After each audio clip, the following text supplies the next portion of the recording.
Hello views, good morning to all. So இது என்னுடைய அடுத்த பார்ட் ஆஃப் மாடி வீட்டு தோட்டம். ஸோ நம்ம நேற்று பார்த்தது என்னுடைய ஃபஸ்ட் ஃப்ளோரில் உள்ளது. இன்றைக்கி நான் காட்டுறது செகண்ட் ஃப்ளோரில். ஸோ இதில் பார்த்தீங்க அப்படின்னா நான் வந்துட்டு இப்போது லெமன் வச்சுருக்கேன். இது பாருங்கள், இது என்னுடைய லெமன்.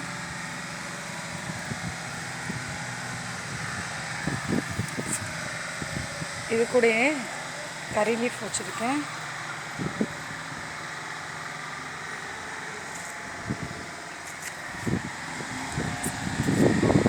இது பார்த்திங்கன்னா புதுசாக நான் கத்திரிக்காய் நாற்று நட்டுருக்கேன்.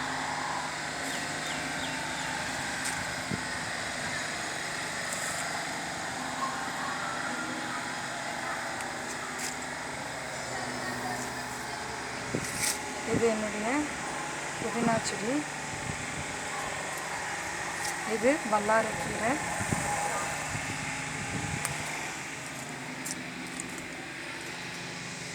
இதில் அரைக்கீரையும் ஆனியனும் போட்டிருக்கேன்.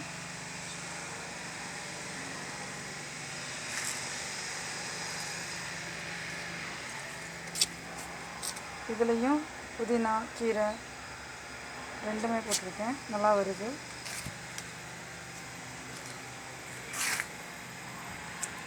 இது பச்சை மிளகாய் செடி.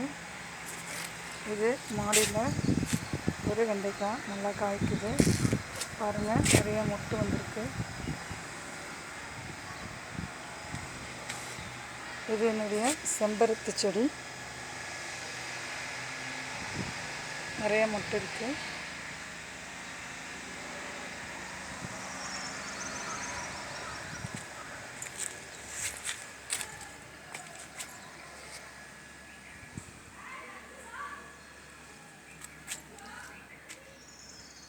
இது என்னுடைய கத்திரிக்காய் செடி பாருங்கள், இது எல்லாமே முள் கத்திரிக்காய் நல்லா வருது.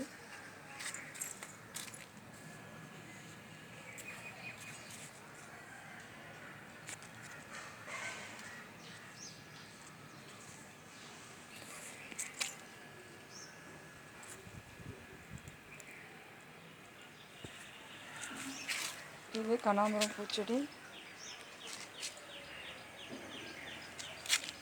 இது இப்போ வச்சிருக்க தக்காளி நாற்று.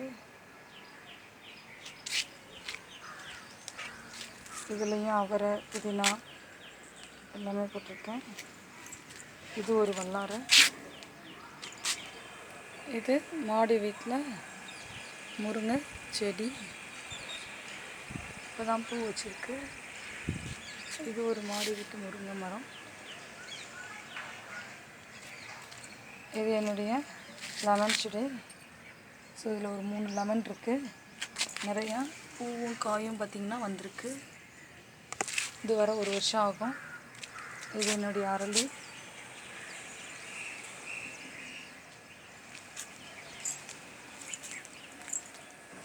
இப்போ தான் பாகற்காய் போட்டிருக்கேன். கொஞ்சம் நல்லா போட்டு எடுத்துட்டோம். செடி போனதுனால திருப்பி இப்போ பாகற்காயெல்லாம் போட்டிருக்கோம்.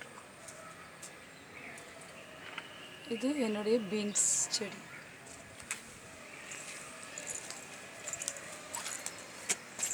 இது மாதுளம்பழம்.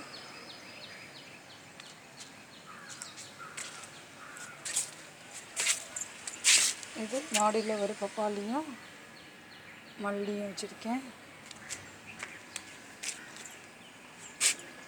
இது சுண்டக்காய். இது பரண்டை.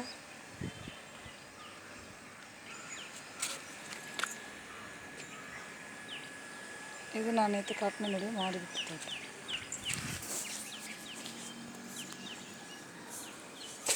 உங்களுக்கெல்லாம் பிடிச்சிருக்கும்னு நினைக்கிறேன். உங்களுக்கு ஏதாவது டவுட் இருந்தால் என்னுடைய கமெண்ட் பாக்ஸில் போடுங்க. தேங்க்யூ. எஸ்.